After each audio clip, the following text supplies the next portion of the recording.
Welcome to my vlog. Magandang umaga po. Tingnan nyo po ay yung payong-payong dito sa amin. Tingnan nyo. Ngayon lang kayo nakakita ng payong-payong na may kompleto, may vocalizing. Yan ang mayari si Mr. Kim Gibara. Just a long way, is that the way? Every so ito. Ayan o. Dito lang kayo makakita sa landasan parang Maguindanao. Yung with sidecar yan with sidecar may vulcanizing Kumplito yan kung sino yung maplatan sa tabi-tabi. Ay mayroon kaming vulcanizing na payong-payong dito. At saka guwapito yung mayari niya Tinan mo namag.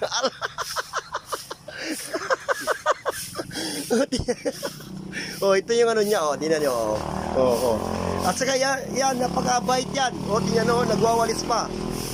Tingnan mo naman yung motor niya naman guys tingnan mo Saan kayo nakakita nito? Dito lang sa amin. Talo yung taga Luzon, Luzon na sa Kabisaya, sa Mindanao. Dito lang kayo makikita sa amin, sa Mindanao na payong-payong na may vocalizing. Yan ang mayari, si Mr. Kim Gibara. Ang pangalan niya may Mona.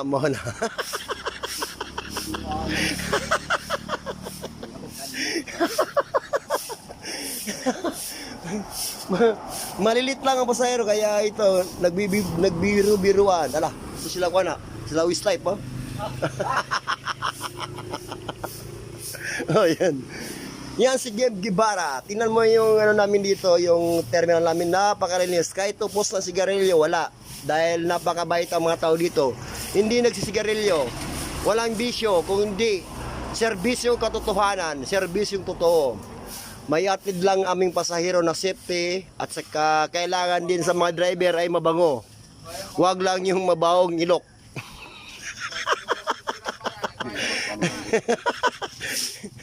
Totoo talaga si Ken Zamzu. Ito lang yung good boy dito na driver, mapagmahal, maraming asawa, maraming anak. Ayun. Hindi ka makapansin. Hindi. Joke pala. Hindi pala totoo. Ito ay single dad or single dog.